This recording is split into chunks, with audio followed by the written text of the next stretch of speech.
Vamos abrir nossas Bíblias, irmãos, lá no livro de Eclesiastes. Deixa eu me ajeitar aqui.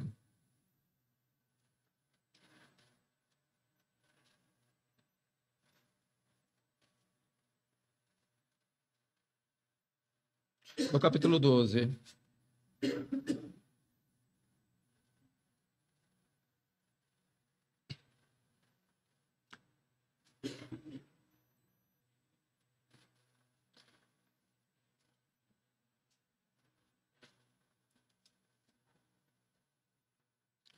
Nós vamos ler a partir do versículo 9.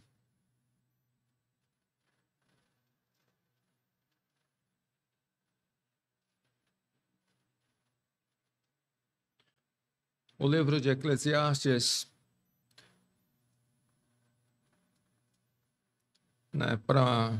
creio que ser quase uma unanimidade de que ele foi escrito por Salomão, rei de Israel, filho de Davi, homem de Deus, apesar de ter falhado, como infelizmente o crente, o servo de Deus também falha, ainda que Salomão se arrependeu dos seus males e ele pôde escrever das suas próprias falhas. Se você ler o livro de Provérbios, tanto quanto de Eclesiastes, você vai ver um homem falando de um aprendizado prático daquilo que ele não podia ter feito, mas que fez, do qual ele se arrependeu.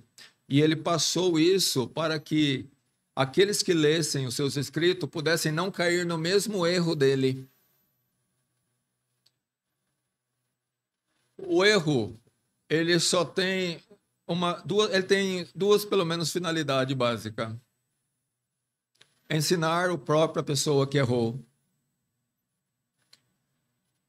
E também servir de exemplo para os outros. A gente tem que olhar para as narrativas bíblicas, tanto quanto para aquilo que nós percebemos de bom e de errado. E aquilo que é bom, a gente retém. Como diz a palavra de Deus, a gente guarda no celeiro da nossa vida. Mas aquilo que é ruim, a gente tem que tirar da nossa vida. Porque está ali para nos derrubar, para nos impedir de termos uma caminhada cristã vitoriosa, gloriosa. E não são poucos, irmãos, os obstáculos que estão colocados à nossa frente, o qual no decorrer de nossa vida nós vamos ter que passar por eles. Bem-aventurado seremos nós se nós chegarmos lá no final e ter a glória de ter transposto todos eles e chegado à linha final.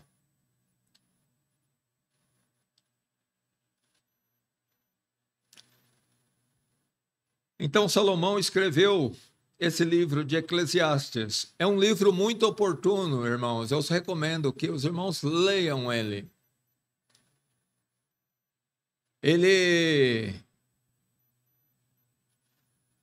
Vamos dizer que ele coloca certas coisas no seu devido lugar. Ele mostra a realidade da vida, desta vida.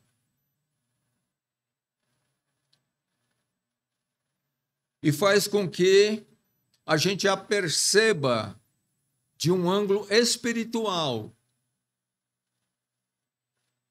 E que nós a vejamos nua e crua como ela é, e não como ela aparenta ser. Essa vida, irmãos, ela tem muito de uma camuflagem que serve para enganar, nos prender e fazer com que os dias e os meses e os anos vão passando e nós envolvidos por esse engano. a qual Salomão caracteriza de vaidade. A vida conduzida pela vaidade. Vaidade não é uma coisa boa. Nós, como cristãos, inclusive, somos advertidos pela palavra de Deus, tanto homens quanto mulheres, tanto irmãos quanto irmãs, a não sermos vaidosos. A vaidade não é um atributo do Espírito Santo, mas da carne.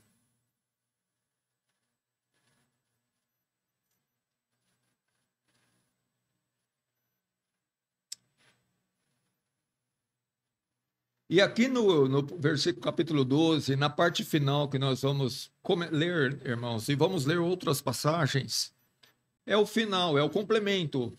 Depois de tudo que Salomão escreveu no Eclesiastes, de tudo que ele vivenciou, e que ele chegou à conclusão de que tudo era vaidade,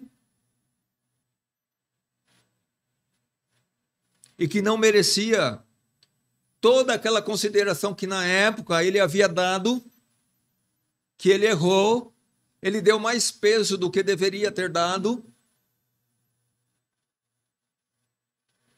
Ele não soube estabelecer uma linha de prioridades de maneira correta, conforme a palavra de Deus, conforme a vontade de Deus, irmãos.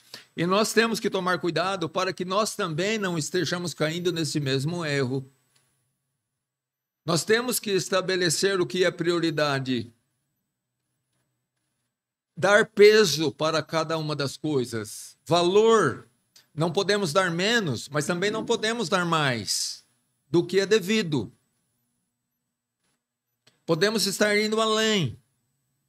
Uma consideração a uma coisa ou a uma pessoa pode facilmente passar para um estágio de idolatria, por exemplo. E não é difícil não, viu?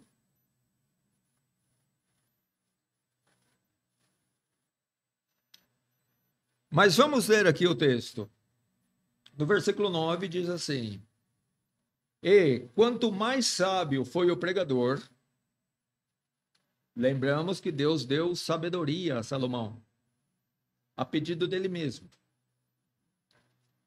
Tanto mais ensinou ao povo sabedoria. Ele recebeu e ele passou isso para frente. E atentando e esquadrinhando, compôs muitos provérbios, da qual temos uma grande parte no livro sagrado na Bíblia.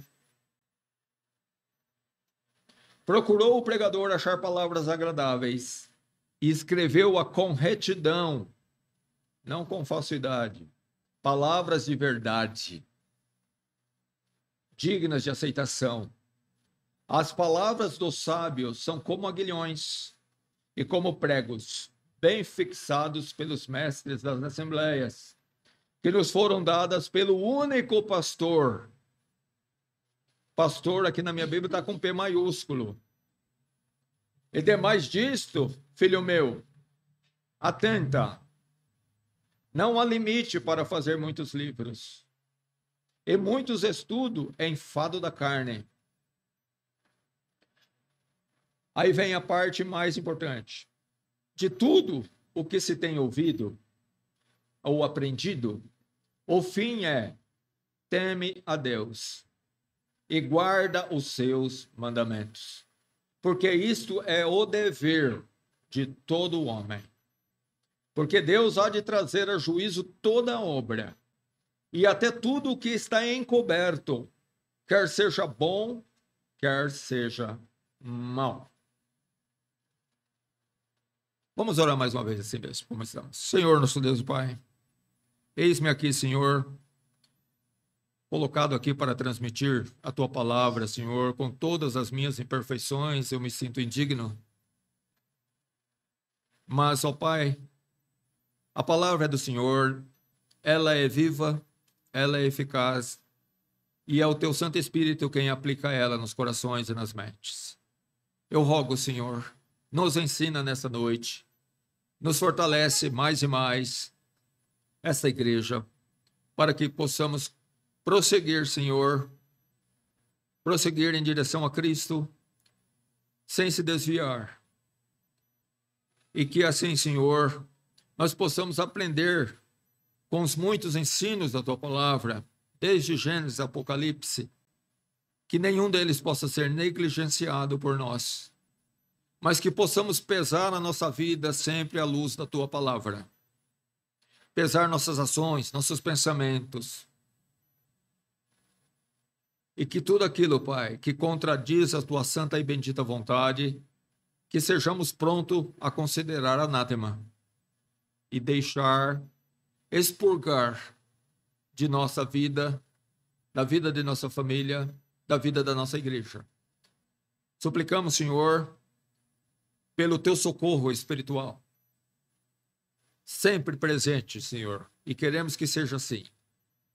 E que essa igreja possa andar na Tua presença, regozijando-se no Senhor, dia após dia, nos alegrando no Senhor mesmo, pelo conhecimento da Tua vontade, e em especial, Senhor, quando vermos que estamos praticando a Tua vontade. E que o Senhor, Pai, não nos deixe de corrigir naquilo que estamos falhando, nossas transgressões. Como Pai, queremos nós, como filhos Teus, ó Pai, que o Senhor nos corrija. Não na Tua ira, Senhor, mas nas Tuas misericórdias, na Tua graça, para que não sejamos consumidos. E que o Senhor nos ajude a compreendermos e a tomarmos as decisões necessárias para nos corrigirmos, porque a alegria do Senhor está nos filhos obedientes, aqueles que ouvem a Tua instrução, aceita elas e adequa as suas vidas àquilo que lhes foi ensinado por Ti. Que seja assim esta igreja, que seja assim todos os ouvintes da Tua palavra. Em nome de Jesus. Amém. Irmãos, o pregador aqui falando, tanto mais ensinou o povo sabedoria, esquadrinhando, compôs, e o objetivo é ensinar. Logicamente que nós estamos falando de escritos inspirados por Deus. Nós sabemos que a Bíblia, composta por esses 66 livros, é uma composição inspirada por Deus. É uma biblioteca inspirada, ou seja, é a palavra de Deus. A Escritura, ela é divinamente inspirada. É Deus falando com seu povo, em especial, falando com os ímpios também. Mas a Bíblia fala de maneira muito especial com o povo dele, com o povo de Deus. O Senhor da palavra, o Senhor da igreja falando conosco por meio da palavra. Quando o irmão veio aqui hoje de manhã, né, e pregou sobre a humildade, a necessidade da humildade, eis aí um requisito para todo cristão, cujo exemplo maior, como foi ensinado, é Jesus Cristo, como está lá em Filipenses.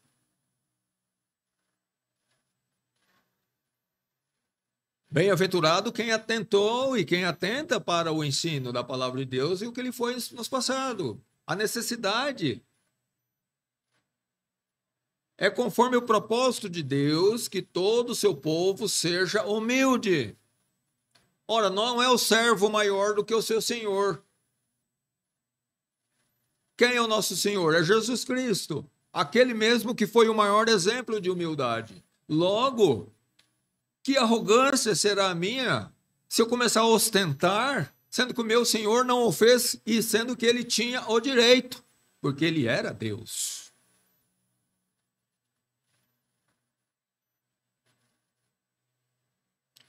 A palavra tem o objetivo de nos ensinar, irmãos, De nada adianta eu sair da minha casa e vir aqui, sentar aqui, se eu não estou disposto a dar credibilidade àquilo que Deus me fala comigo por meio do pregador, da palavra dele. Não passou de um social que poderia ter acontecido em qualquer outro lugar. Mas bem-aventurado aquele que dá crédito à pregação. Tem uma passagem na Bíblia que fala, Senhor, Isaías, né? Quem creu na nossa pregação? Que triste, não? Quando a pessoa vem, senta no banco, ele ouviu porque ouvir é a função do ouvido. Se ele não é surdo. Mas ele não deu ouvidos ao que lhe foi falado. E ele sai, e aquela palavra não produz o efeito desejado. Por quê? Porque eu escutei, mas eu não dei ouvidos à palavra.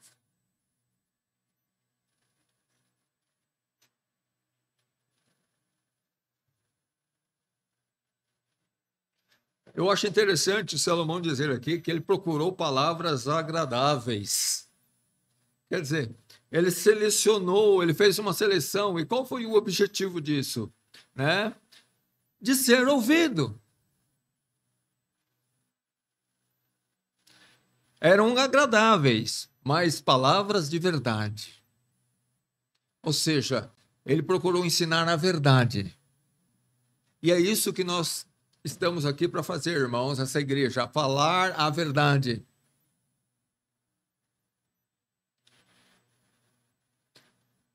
A verdade é por onde Deus trabalha. Deus trabalha tão somente por meio da verdade.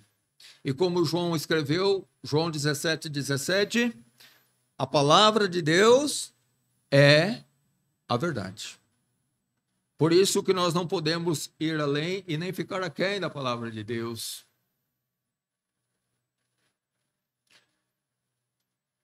Mas no final, irmão, Salomão fala uma coisa muito importante. Ele diz, ele poderia continuar escrevendo, né? Não há limites para fazer livro, e o muito em estudar. Ele poderia continuar estudando. Mas ele chegou à conclusão de que por mais que você estude, que tenha conhecimento de tudo o que a gente ouve, aprende, tem que levar a um objetivo, fim, o temor do Senhor. Temer a Deus. Irmãos, a nossa vida tem que ser uma vida no temor do Senhor.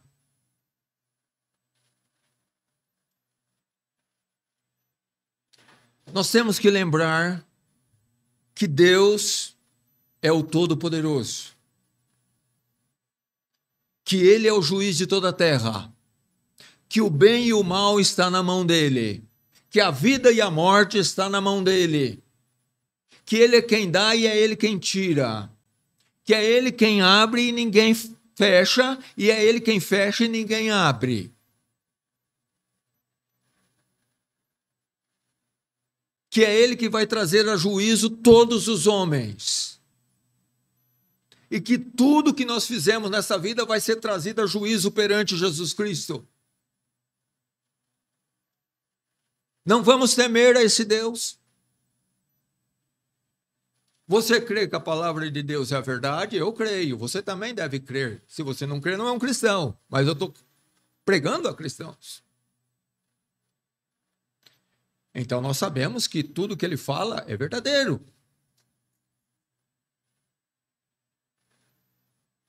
Nossas vidas vão ser pesadas. Nós lemos aqui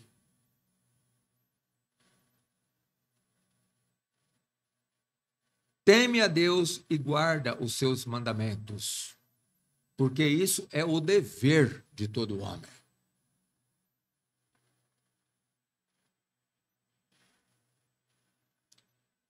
Graças a Deus, irmãos, nós temos consciência desse dever.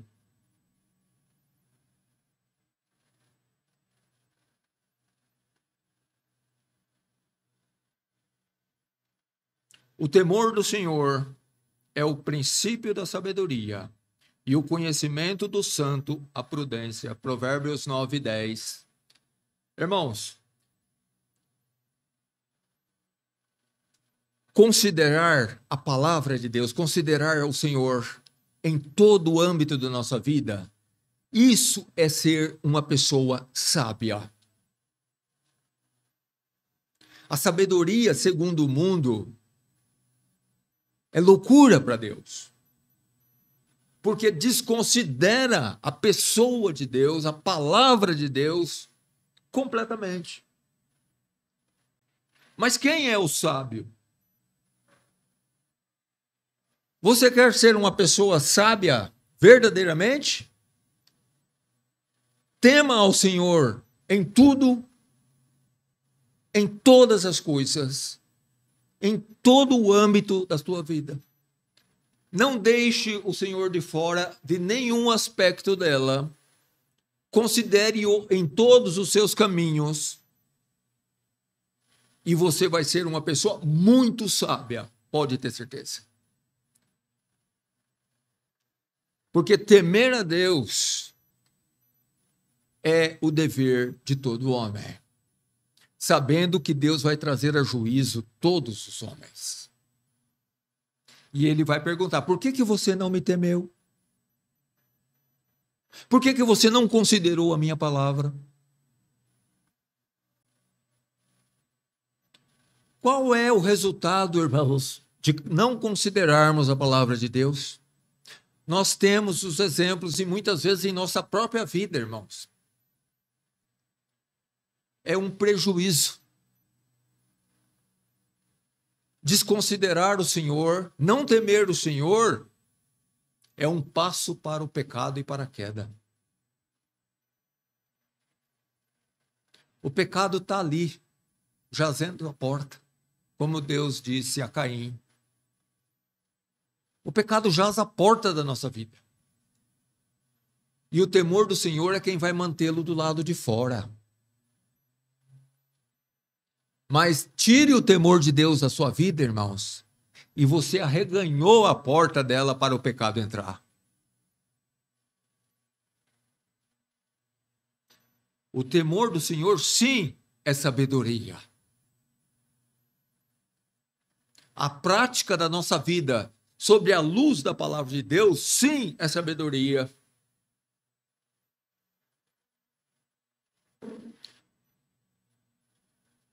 Não aquela sabedoria mundanista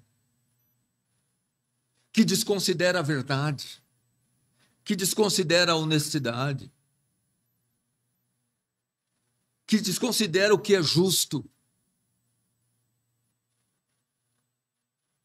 Cuidado, irmãos.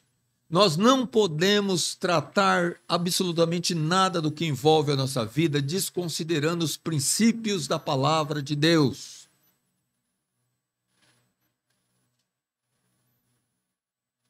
Se eu temo a Deus, eu não vou entrar num negócio ilícito.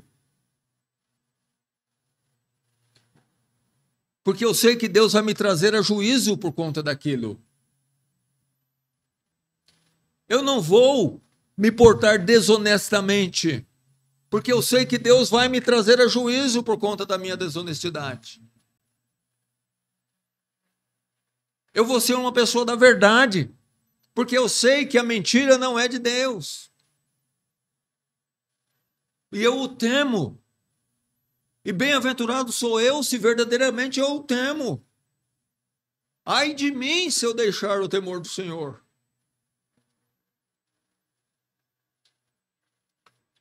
E permitir que a minha vida seja envolvida por pensamentos e práticas que desconsideram, que mostram uma desconsideração por aquilo que nós temos ouvido e aprendido.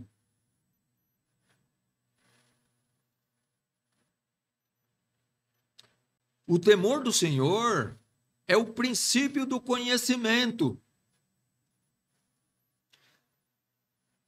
E os loucos desprezam a sabedoria e a instrução. Provérbios 1:7. Veja que no Provérbios 9:10, ele diz: o temor do Senhor é o princípio da sabedoria. E no Provérbios 1:7, ele diz: o temor do Senhor é o princípio do conhecimento. Irmãos, é muito bom nós adquirirmos conhecimento que vai ser válido para a nossa vida aqui, para nosso tempo de peregrinação. Nós precisamos de conhecimentos. Quanto mais conhecimento tivermos, mais possibilidades, obviamente. E tudo isso é muito bom. Mas todo esse conhecimento tem que ter uma salvaguarda. Ele tem que ter um alicerce. E esse alicerce é o temor de Deus. Um conhecimento que está sendo adquirido sob o temor do Senhor. E que vai ser aplicado sob o temor do Senhor. Ele não vai ser aplicado de uma forma mundanista. Eu estou lá na mesma escola que todo mundo está. Eu não sei como aqueles vão aplicar o conhecimento, mas eu sei como eu vou aplicar. Eu vou aplicar no temor do Senhor. Eu não vou aplicar esse conhecimento de maneira ilícita.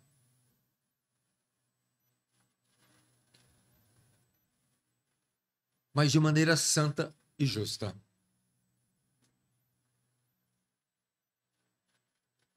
O conhecimento verdadeiro, o conhecimento segundo Deus, ele considera o Senhor. Senhor, tu me deste tudo que me deste até aqui, mas que eu possa fazer uso disso para a tua glória, para honrar o teu nome, e não para defraudar o nome de Cristo, não para desonrar. O Senhor me deste tudo que me deste. Eu vou usá-lo para a tua glória. E não permita que seja diferente disso. Que Deus coloque no nosso coração verdadeiro temor, irmãos. Verdadeiro respeito à pessoa de Deus. Verdadeiro amor à pessoa de Deus. Onde qualquer coisa fora da sua vontade se torne uma total impossibilidade. Que possamos falar como alguns da Bíblia falam, longe de mim. Né? A gente vê muito esse termo na Bíblia, longe de mim fazer isso ou aquilo, longe de mim fazer tal e tal coisa, coisas erradas. Que assim seja para nós, longe de nós praticarmos aquilo que é errado, contrário à santidade e à justiça de Deus. Longe de nós deixarmos de temer a Deus. E começarmos a praticar obras muito mais diabólicas do que divinas. Longe de nós mesclar obras diabólicas com obras divinas.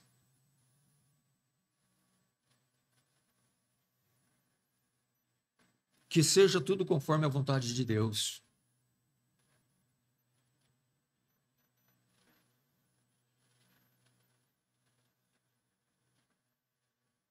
Salomão vivenciou muitas possibilidades, irmão, e ele, ele era um homem rico, né? Deus deu para ele riquezas e glórias.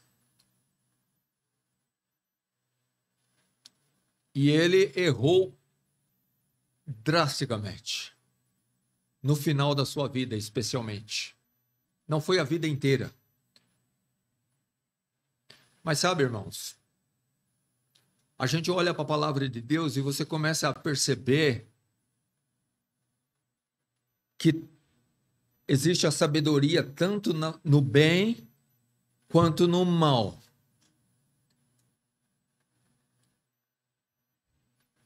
Existe uma sabedoria maligna. Eu estou falando no sentido seguinte, de que o mal, o diabo, ele usa de sabedoria para poder alcançar o seu objetivo. E às vezes ele sabe esperar o tempo certo. Uma coisa começa a desencadear, sair fora do trilho, ele percebe, mas não é o momento ainda de agir. Ele vai esperar. Ele vai esperar, aquilo vai avolumando, aquilo vai dando forma, vai ganhando forma, aquilo vai avançando. Ele sabe esperar. Salomão cometeu muitos erros. Dentre os muitos erros dele foi de ter muitas mulheres e concubinas. Mas enquanto ele era um homem novo e ainda sobre aquela influência de Davi e tudo mais, não era o momento adequado. Mas ele ficou velho. A força já não era a mesma. A força física e nem espiritual já não era mais a mesma. E aí chegou a hora do inimigo atacar. E a queda foi grande.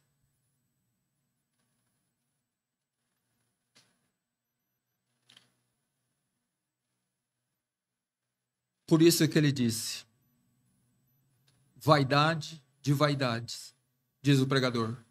Vaidade de vaidades. Tudo é vaidade. Irmãos,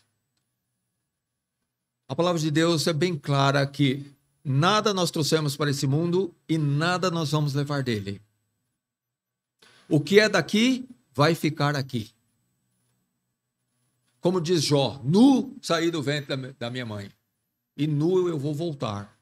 Quer dizer, nu eu vou partir. Nada nós vamos levar, seja pouco ou seja muito. Por isso que a Bíblia adverte sempre para nós não andarmos ansiosos quanto a essa vida. Jesus Cristo mesmo advertiu isso a seu povo. Não andeis ansiosos. O que é a nossa vida, irmãos?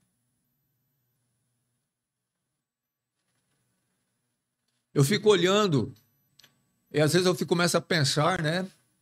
E falo, puxa, estava até conversando hoje com uns irmãos aqui, né? Tem um irmão nosso que está enfermo, eu fui até visitá-lo.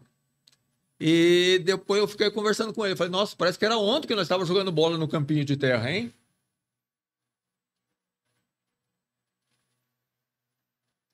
E hoje está lá o nosso irmão entre a vida e a morte, né?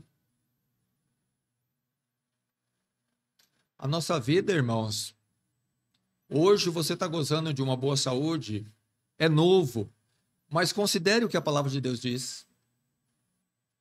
O que é a vossa vida? É um vapor. Sabe por que a palavra de Deus diz isso, irmãos? Porque pela frente vem a eternidade. Tanto para o bem quanto para o mal. Algo que não vai mudar. Eterno. Então, o que é uma vida de 100 anos, 150 ou até mil, né, anos, 900 e tantos anos, como viveu Matusalém, né? Perto da eternidade. Nós temos o entendimento de que nós estamos passando. E isso eu estou considerando que todo mundo aqui quer chegar nas cãs, né, nos cabelos brancos. Mas quem determina é Deus. Nós sabemos que muitas pessoas que vêm ao mundo não chegam aos cabelos brancos. Que é a vossa vida?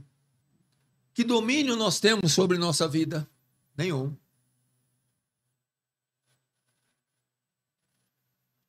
Então, pensando dessa forma, irmãos, a gente é obrigado a dar razão para Salomão. Essa vida é vaidade. E que a única coisa realmente que vale nela é se nós conduzirmos nela no temor do Senhor. Se nós não considerarmos a vontade de Deus aplicada em nosso viver, vai ser inútil nós passarmos por ela.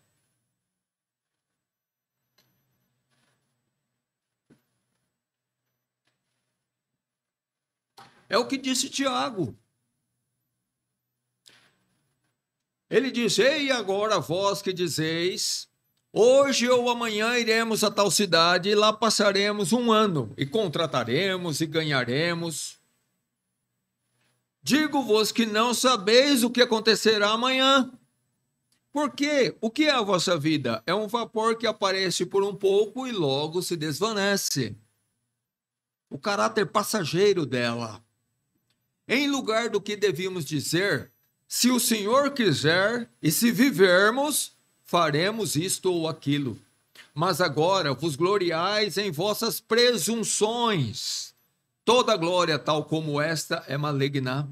Aquele, pois, que sabe fazer o bem e não o faz, comete pecado.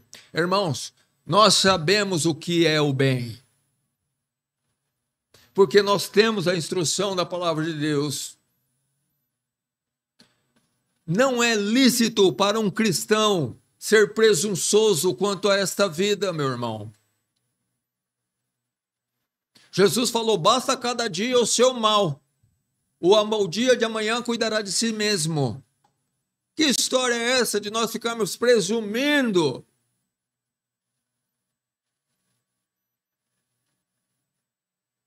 E quando considerarmos o dia de amanhã, naquilo que é vital e necessário, considere Deus, porque é o que ele ensinou aqui, ó.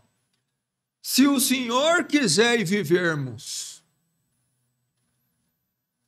Duas coisas vitais. Primeiro, se o Senhor não quiser, não vai acontecer. E se nós estivermos mortos, também não vai acontecer. Logo, onde que arrogância, que presunção é essa? De sairmos premeditando coisas. Não estou falando que nós não devemos planejar o dia de amanhã. Temos que ser prudentes, a palavra de Deus também nos ensina isso. Mas sem sermos presunçosos. Darmos aquilo como certo. Como que é certo que eu vou chegar lá. Considere o reino de Deus em primeiro lugar.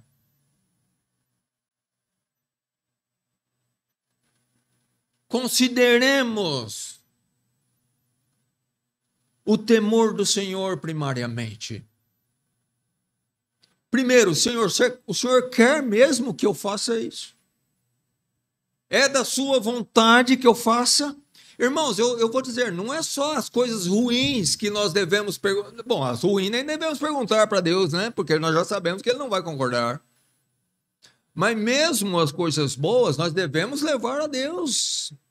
Porque nem tudo que é bom é da vontade dele para nós.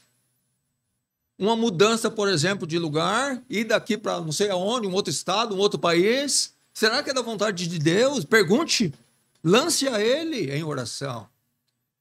Faça somente aquilo que é a vontade do Senhor. Senhor, se tu quiseres, eu irei.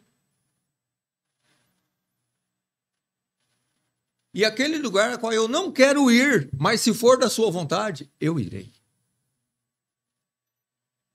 Como tem aquele hino, né? Nem sempre será para o lugar que eu quiser que o mestre me tem de mandar, né?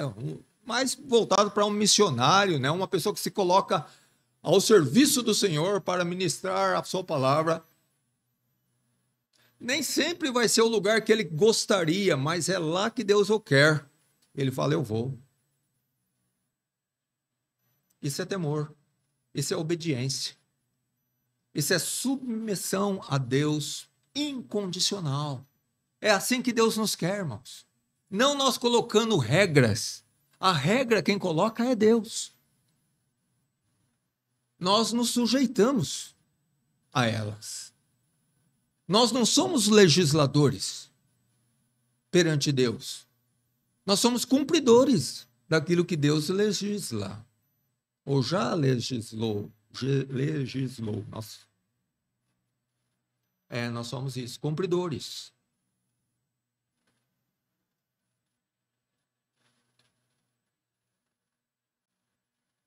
E olha o que Tiago escreveu, irmãos.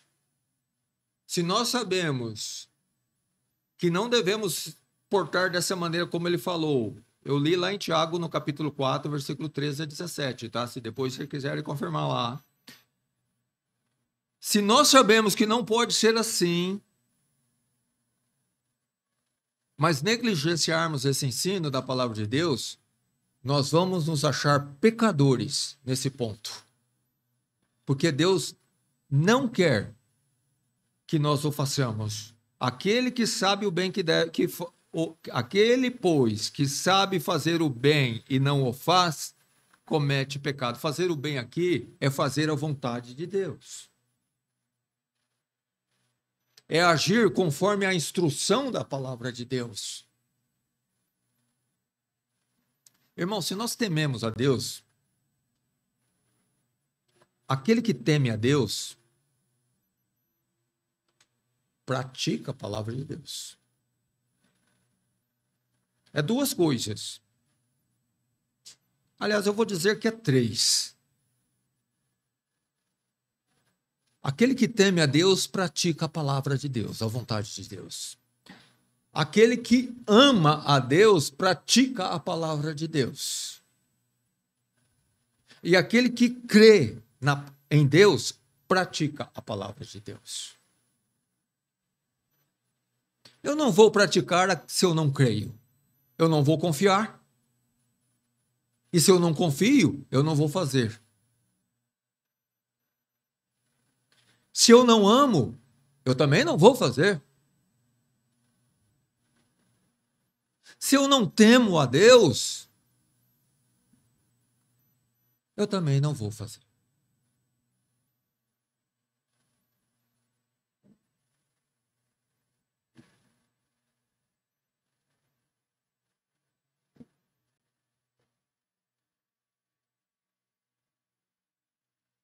Nós não podemos, irmão, chegar ao fim da vida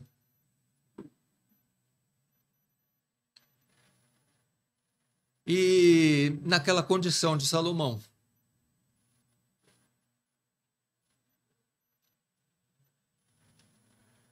Olhar para trás e chegar à conclusão de que, infelizmente, nós empregamos nossas energias físicas, mentais, espirituais na vaidade, naquilo que não era proveitoso, naquilo que verdadeiramente não contribuiu para a glória de Deus, não contribuiu para o meu bem, não contribuiu para me levar para mais próximo de Jesus Cristo, não contribuiu para a minha coroa, mas para a minha desonra, para a desonra do nome de Cristo. Para que o inimigo tivesse o que falar.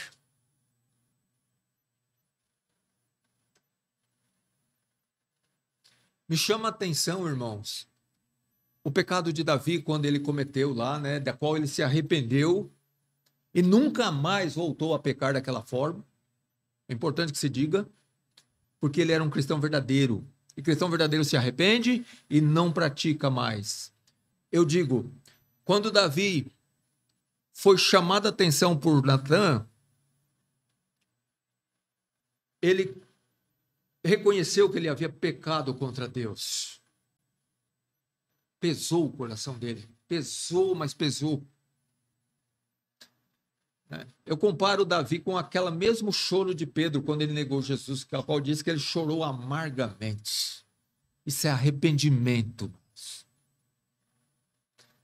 Aquilo que, né, machucou lá no fundo da alma. A facada não foi no corpo, foi na alma.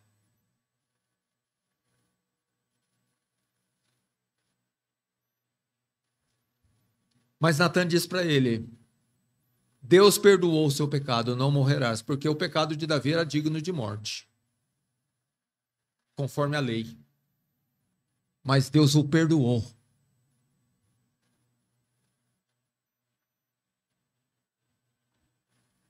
Mas Natan falou uma coisa muito importante. Ele falou: todavia, como com isso que você fizeste, você deste ocasião para que o inimigo do Senhor blasfemasse, a criança vai morrer. Betsaiba estava grávida e a criança morreu mesmo. Mas o importante nessa história, irmão, é por que ela morreu. A criança foi salva, é uma criança inocente. Nós cremos que as crianças, os inocentes, estarão na glória com Cristo. Jesus mesmo diz: deixai vir as minhas crianças. Mas ela morreu porque o feito de Davi deu ocasião para que o inimigo blasfemasse, o inimigo tivesse ocasião. Que não seja o caso, irmãos. Por isso que nós devemos temer ao Senhor em todo o tempo inteiro. Para que o diabo, o nosso acusador, o qual nos acusa de dia e de noite, como diz a palavra de Deus, não tenha ocasião.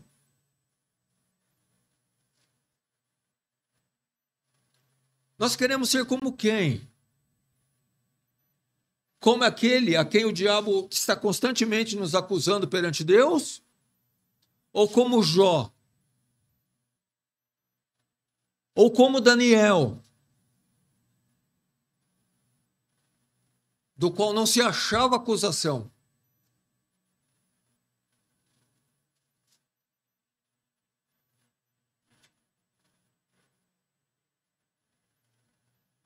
Quem são os verdadeiros sábios? Nós lemos: os que temem ao Senhor. Aqueles que colocam a palavra de Deus, irmãos, à frente da sua vida. Quando nós sairmos de manhã, irmãos, essa palavra tem que ir indo da nossa frente. Não importa se eu estou indo para o trabalho ou para o lazer, aonde quer que seja, para fazer o que quer que for. Essa palavra tem que estar sempre indo à frente. Davi diz: escondi ou escrevi, se não me engano, a tua palavra em meu coração para não pecar contra ti. A palavra na vida. Temor verdadeiro. Eu não quero pecar contra o Senhor. Então eu vou carregar essa palavra comigo por onde quer que eu for. Ela não vai se apartar de mim. Eu não vou tomar decisões sem consultá-la. Eu não vou pensar nem agir sem consultá-la. E o que ela disser é o que eu vou fazer.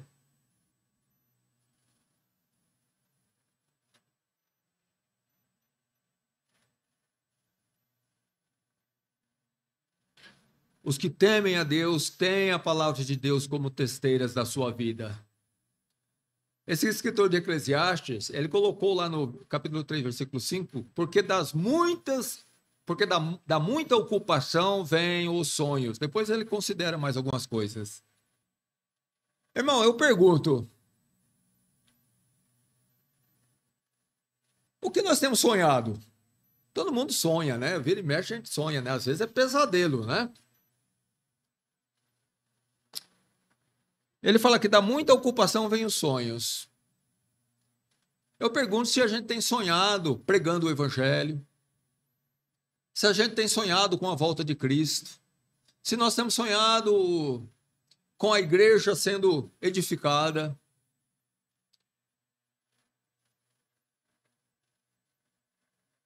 Porque se o nosso coração e a nossa mente estiver ocupado com essas coisas, nós vamos sonhar. A palavra de Deus diz: se nós ocupamos com elas, dessa ocupação vai vir os sonhos.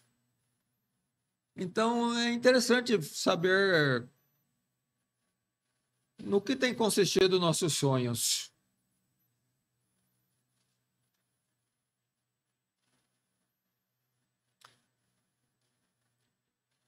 Com aquilo que constantemente, irmão, a nossa mente está ocupada. A nossa mente é o retrato fiel de onde está o nosso coração. O que passa aqui é um reflexo apenas do que tem aqui, do que domina, do que verdadeiramente exerce poder, de quem realmente está reinando.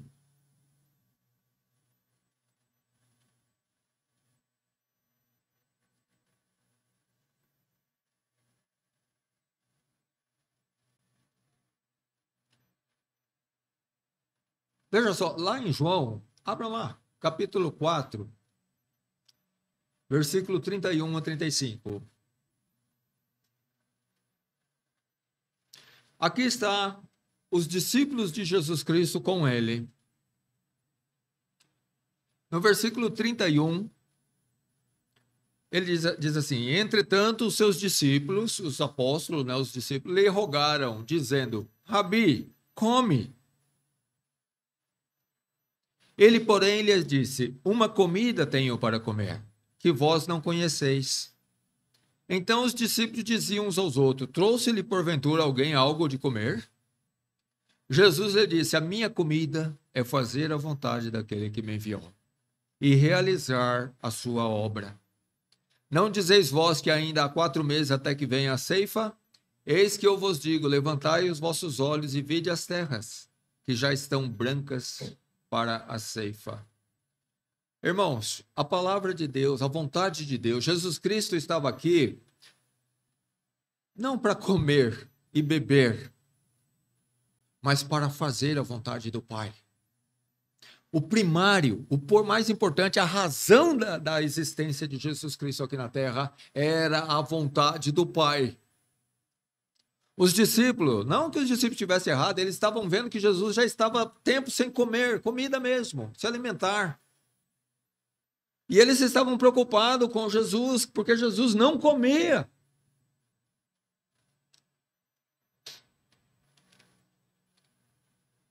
Isso não nos ensina?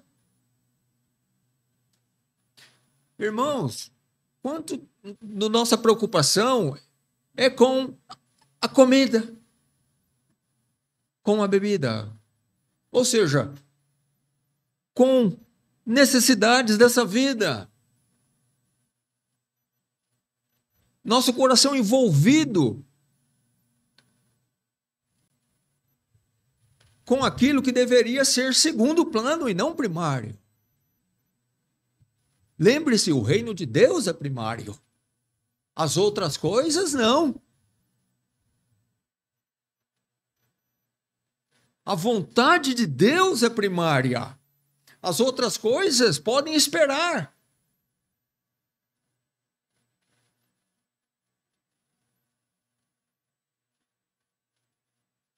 Muito mais importante do que comer era Jesus Cristo ensinar aquele povo, falar da salvação, falar dele mesmo. Levar aquelas pessoas à salvação, a comer a palavra da vida. Jesus está muito preocupado em alimentar a alma dos homens e não alimentar o seu próprio corpo. O corpo pode esperar. A alma é mais importante.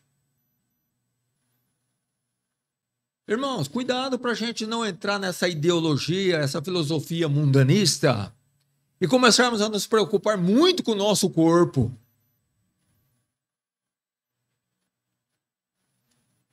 Enquanto a alma vai degradando. Nós não podemos cuidar do nosso corpo em detrimento da nossa alma. Eu não estou falando que é errado cuidar do corpo. Eu estou dizendo, a preocupação primária deve ser a minha alma e não o meu corpo.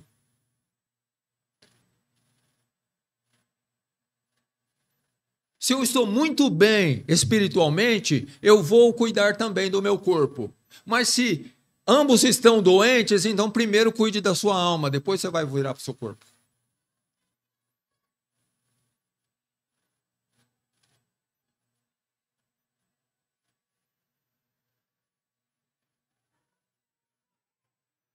Jesus falou para ele, uma comida, a minha comida é fazer a vontade daquele que me enviou. Não que Jesus não precisasse comer, lógico que ele precisava, ele era homem. Ele era Deus, nunca deixou de ser, mas ele também se fez homem, 100% homem ele era. Tinha necessidades como nós temos. E uma delas era a fome, a necessidade de se alimentar. Mas veja, irmãos, a prioridade do nosso mestre. E nós devemos seguir as pisadas dele. Jesus estava muito mais preocupado com a vontade do Pai, com aquilo que o Pai estava querendo dele, do que com o que os discípulos estavam querendo. Os discípulos, na sua limitação espiritual, estavam preocupados com o corpo de Jesus. E é bom, não estou falando que era ruim. Mas, irmão, não era a prioridade, não era o primário, não era o mais importante. O mais importante para Jesus, naquele momento, naquela ocasião, não era parar o que ele estava fazendo para comer. E que nós sejamos assim também, irmãos. Que nós saibamos colocar necessidades dessa vida, necessidades do nosso próprio corpo, necessidades que são restritas a nosso bem-estar físico no seu devido lugar. Que saibamos sacrificar a nós mesmos em favor do reino de Deus, em favor do próximo. Você já leu Deuteronômio? Lá fala que Moisés ficou 40 dias em jejum. E sabe por que ele ficou isso? Não foi só Jesus que ficou, viu? Moisés também ficou. Em favor do povo. Intercedendo pelo povo.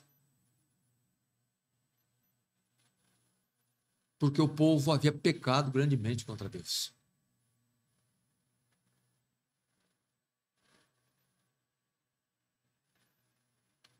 Palavra do pregador, palavra de sabedoria, irmãos, que nós devemos atentar.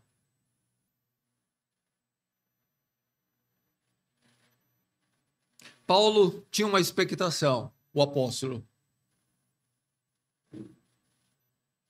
de que em nada ele seria confundido. Antes, com toda a confiança, Cristo seria tanto naquele momento, quanto sempre engrandecido no seu corpo, quer pela vida, quer pela morte, é o que ele disse lá em Filipenses. Porque para mim o viver é Cristo e o morrer é ganho. E aí ele continua, mas se o viver na carne me der fruto da minha obra, então não sei o que devo escolher, mas de ambos os lados estou em aperto, desejando partir, estar com Cristo, porque isto ainda é muito melhor. Mas julgo mais necessário, por amor de vós, ficar na carne. E tendo essa confiança, sei que ficarei, e permanecerei com todo vós, para proveito vosso e gozo da fé, para que a vossa glória cresça por mim em Cristo Jesus, pela minha nova ida a vós. Veja aqui, irmãos, Filipenses 1, 20 e 26. Veja que Paulo tinha o desejo de estar com Cristo. Ele era de Cristo, ele vivia para Cristo e por Cristo. E veja que ele condiciona a sua continuidade nessa vida a um propósito, o proveito dos irmãos. Não um proveito próprio. Você nota que não havia nada próprio dele. Tudo voltado para a igreja, para os irmãos, para aqueles que dependiam dele e que ia ser beneficiado com a permanência dele.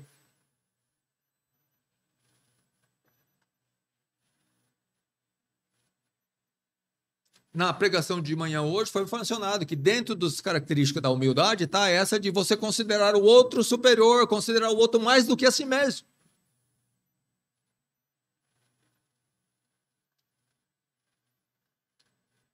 Irmãos, nós estamos considerando dessa forma? Nosso viver é testemunha de que nós realmente temos esse sentimento de Paulo? Ou que nós estamos sendo extremamente egoístas? Vivendo para nós mesmos e não vivendo para Cristo. Vivendo para comer e beber e não para fazer a vontade do Pai.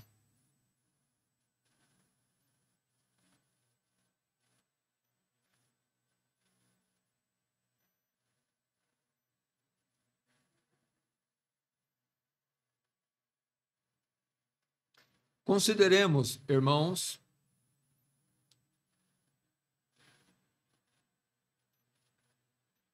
o caráter passageiro dessa vida.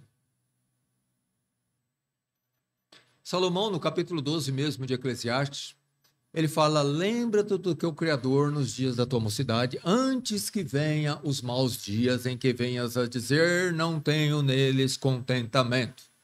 A velhice. Sabe, irmão, tem muita gente, eu já tive a angústia, eu vou dizer, de conhecer algum. Desejando servir a Cristo, mas o corpo já não responde. Não permite. Passou o vigor. Passou o auge da força. Física e mental. Tarde demais.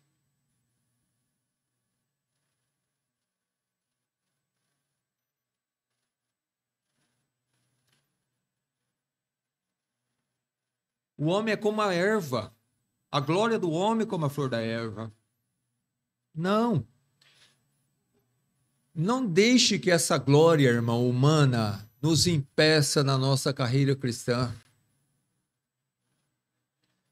Se tememos a Deus, vamos considerar que esta é a verdade e não a outra.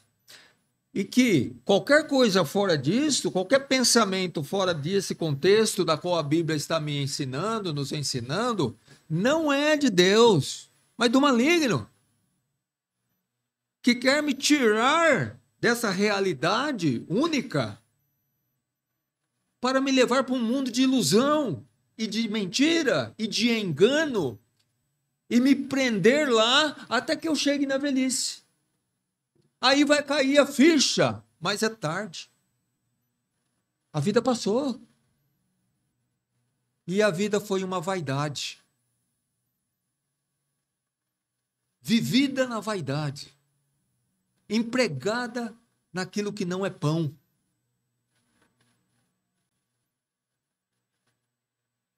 Passou. Consideremos, irmãos, a palavra de Pedro, que diz que a palavra de Deus é a que permanece para sempre.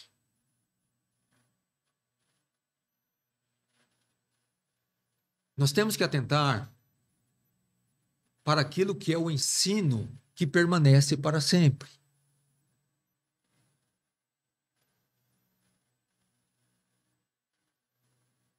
Nós temos que ter uma reação, irmãos, à proposta do diabo, feita por meio de pessoas, feito por meio das televisões, dos meios de comunicação N que temos nos nossos dias. Ensinos, ideologias diabólicas, muitas delas sutis e com efeito retardado, que vai surtir um efeito muito maior lá na frente. Mas que já foi plantada. A semente foi plantada. E ele está regando agora, esperando que ela cresça.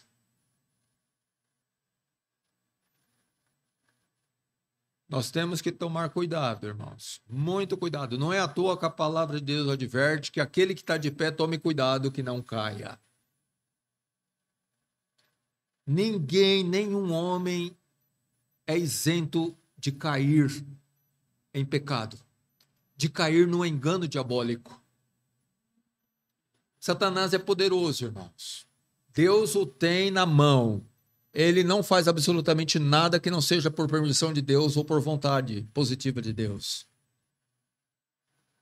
Mas Deus dá para ele, por soberania sua, por propósitos eternos, liberdade de ação. Até onde ele deseja, até onde Deus quer, até onde Deus deseja que seja feito. Mas ele age. Enganando e enganando. A obra de Deus, a obra de Satanás, perdão, é a obra do engano. Consideremos as palavras de João, o apóstolo, que diz: nós sabemos que somos de Deus e que o mundo inteiro está no maligno. Cuidado, irmãos. Cuidado com aquilo que a gente ouve do mundo. O mundo não é de Deus. Nós temos que ter uma reação às ofertas do mundo. Nossa vida, como um todo, ela tem que ter a direção da palavra e do Espírito de Deus. Isso é temor verdadeiro. Isso é consideração verdadeira.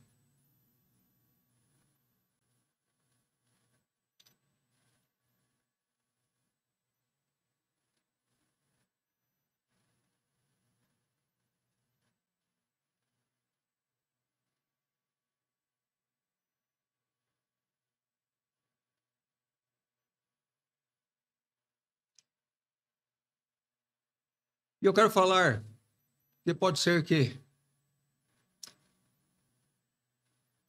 tenha alguém aqui no nosso meio ou que vai nos ouvir pela rede social que ainda não considerou a possibilidade de ele estar vivendo uma vida alheia à salvação de Deus, alheia da vontade de Deus, vivendo no pecado, vivendo na morte espiritual, condenação.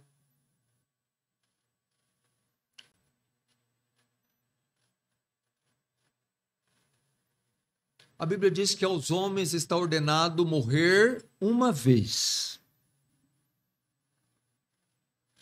Está ordenado por Deus, o Senhor da vida e da morte. Depois da morte, juízo. Nós sabemos muito bem que a Bíblia não fala absolutamente nada de purgatório. Nós sabemos que a Bíblia não fala nada de reencarnação. Mas ela fala sim de que o homem está destinado a morrer uma vez e depois só resta uma coisa: juízo. Deus vai trazer a juízo todos os homens.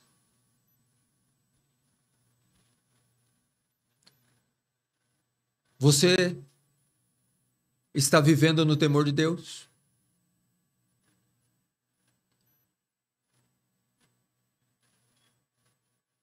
Irmãos, eu já falei disso e vou falar sempre porque está na Bíblia, né? Abra lá em Lucas, nós já estamos encerrando. Lucas 17, nós vamos ler do 26 ao 30.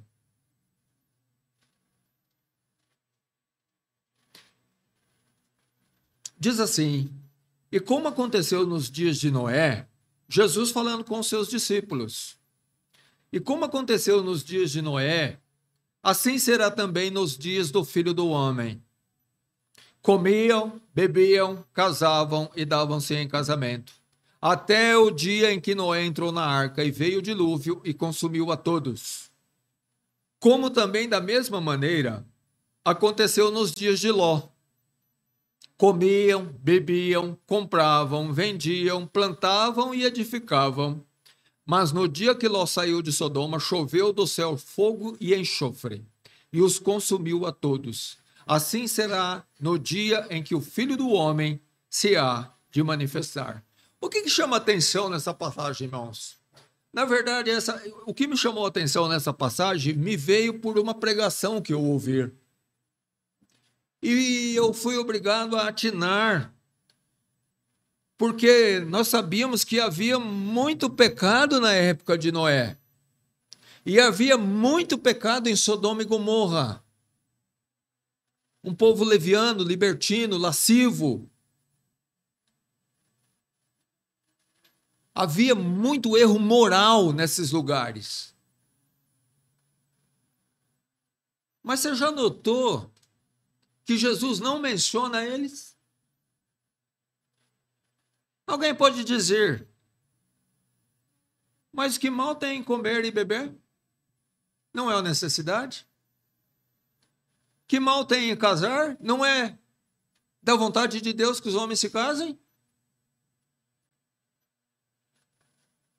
Não é da vontade de Deus que as pessoas compram e vendam, plantam e edifiquem? Alguém pode falar, mas por conta disso veio esse terrível castigo? O dilúvio que matou a todos, exceto a família de Noé? Fogo e enxofre que destruiu 2 cidades com tudo que tinha dentro, exceto que foi tirado Ló e sua família? Porque eles faziam isso?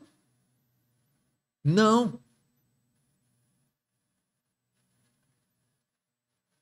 Eu digo, irmãos,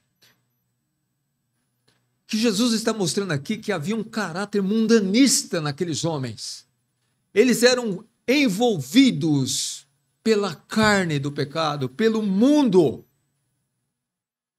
Eles deixaram Deus totalmente alheio da vida deles. E logo, todo o mais é uma mera consequência. Adultério, fornicação, prostituição, lascívia, homossexualidade, tudo mais. Tire o temor de Deus da sua vida e você vai ver que o pecado vai começar a reinar na sua vida e ele pode te levar muito mais longe do que você pode imaginar. Comece a pensar tão somente em comprar e vender, e edificar, e comer e beber, e você vai ver onde você vai parar. Deixa essas coisas dominar a sua mente, seu coração. Eu estou falando deixa, mas é o contrário disso, viu? Eu estou falando no sentido de consequência. Mas, por favor, não faça isso.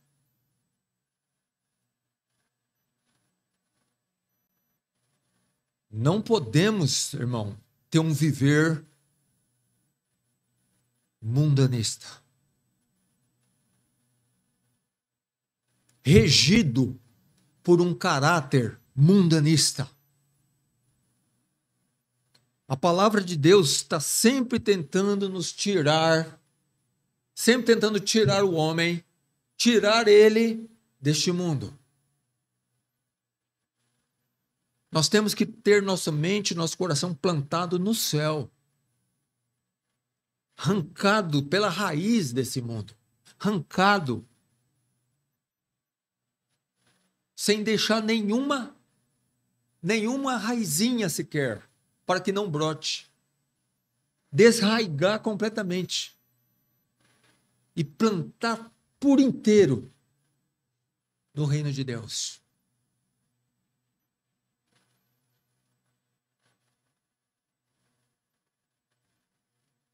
Tem muita gente, e digo, todo aquele que não é um cristão verdadeiro, que ele está exatamente pensando nessas coisas. Em como ele vai comprar, como ele vai vender, como ele vai edificar, como ele vai comer, como ele vai beber. E ele está desconsiderando a sua condição de inimizade contra Deus. Ele está desconsiderando que perante o tribunal de Deus, ele está como réu.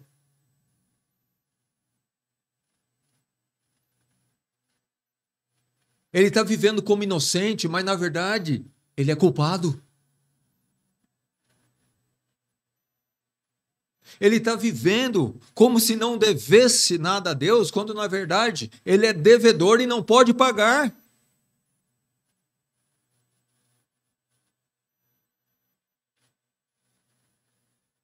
Ele não está considerando de que Jesus Cristo veio para pagar o preço da sua redenção.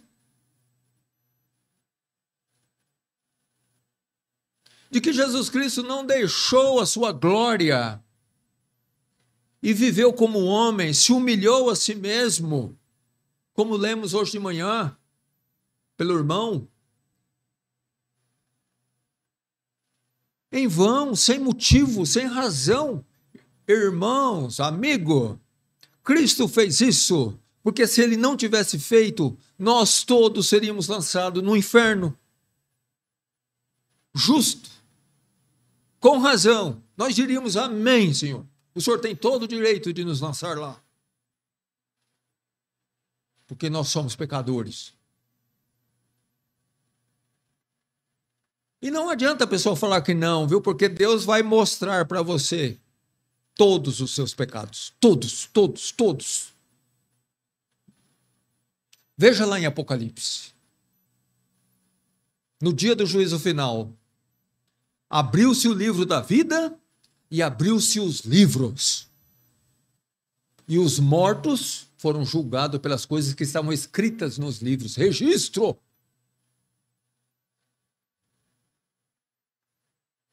Considere que até os pecados ocultos vão ser trazidos à tona naquele dia. Nada vai ficar escondido. Nada. Aquele pecado que eu e você está escondendo, Jesus vai trazer à luz do dia.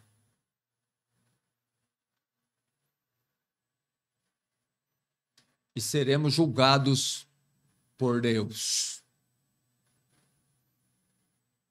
Então eu digo a você que não tem ainda considerado de que você precisa ser reconciliado com Deus por meio de Jesus Cristo. Considere os seus pecados.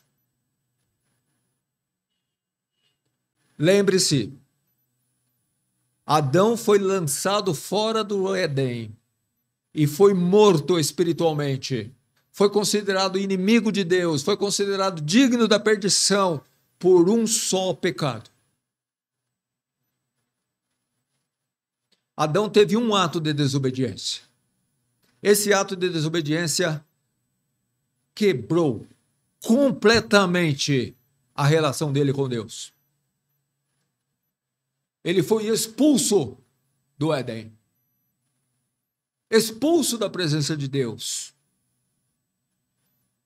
Aí eu pergunto, será que nós temos só um pecado na nossa vida? Se Deus não considerou Adão no seu único pecado, vai considerar nós?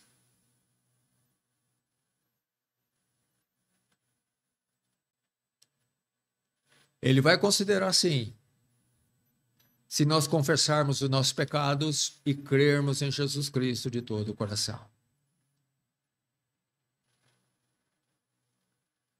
Jesus Cristo é a salvação. Ele é a redenção. Ele significa perdão plenário. Ele significa justiça completa, plena.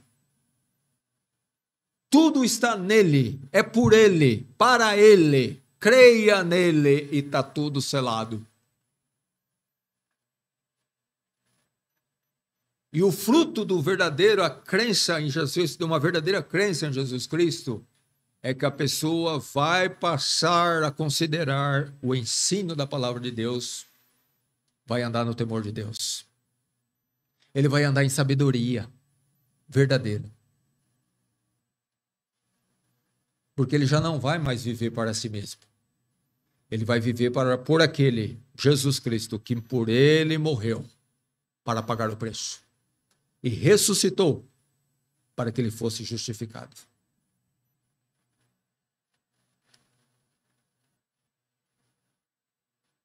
Irmãos, nós somos crentes em Jesus Cristo? Somos. A maioria. Eu não vou duvidar da fé de nenhum. De jeito nenhum. Longe de mim, então. Deus é o único que pode julgar. Mas eu digo a você e a mim, vamos ter um verdadeiro temor de Deus na nossa vida.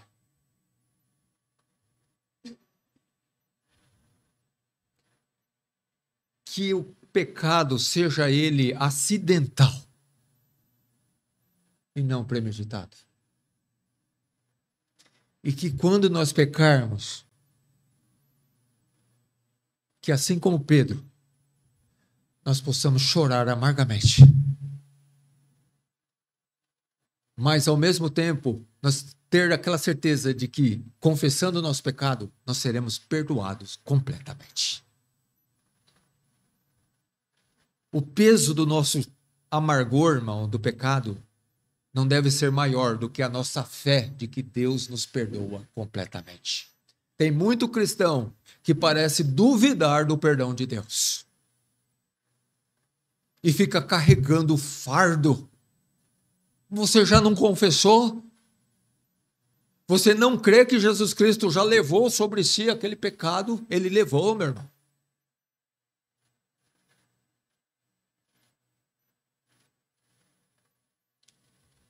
Deus já lançou no mar do esquecimento. Isso não é para continuar a pecar. De fato, estamos mortos para o pecado. Mas é para que nós continuemos a carreira cristã, deixando para trás a amargura do pecado, mas também fazendo o que Jesus disse para aquela mulher: vai e não peques mais.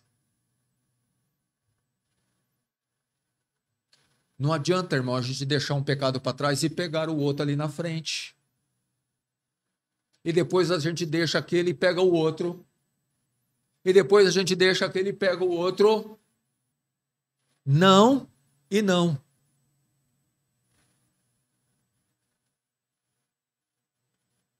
Lembremos daquela ilustração da palavra de Deus, que a justiça dos santos deve ser como a luz da aurora, que vai brilhando cada dia mais e mais até que seja dia perfeito. Quer dizer, há um progresso em justiça e santificação de vida. Não é algo estagnado, o sol não fica parado, irmãos. Ele avança, tudo bem, nós sabemos que é a terra que gira, né? Mas olhando a luz aos nossos olhos, parece que é o sol, né? Que tá andando. Não para, ele avança. E assim deve ser a nossa vida cristã. No temor de Deus, no nosso aprimoramento, na nossa santificação, na nossa devoção, no nosso amor ao Senhor. Irmão, você é hoje mais firme no Senhor do que quando organizou essa igreja.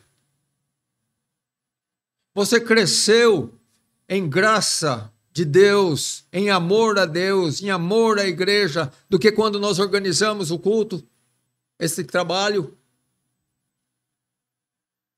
Não faz tanto tempo assim. Considerai. Considerai você perdido pecador, como todo homem naturalmente é. Jesus disse: pois que aproveita o homem ganhar o mundo inteiro, se perder a sua alma? Ou o que dará o homem em recompensa da sua alma? Você continua vivendo a vida. É o que o diabo quer. Ele está te enganando e você enganando a si mesmo. A Bíblia diz que aquele que pensa ou diz ser alguma coisa não sendo aquilo que ele diz, ele é um enganador de si mesmo. Não adianta você falar eu sou de Cristo. Veja se a sua vida é condizente com alguém que é de Cristo. Aqui estão os exemplos na palavra de Deus. E tem os exemplos também daqueles que são de Cristo, que talvez está dentro da sua casa.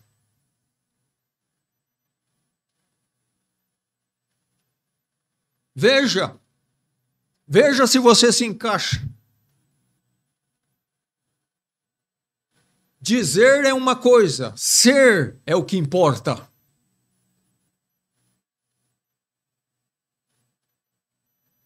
Você está ganhando o mundo inteiro? Eu creio que não. O que adianta perder a alma? Ou o que dará o homem em recompensa da sua alma? Nada. Não pode dar nada. Mas Cristo já deu. Cristo é a recompensa.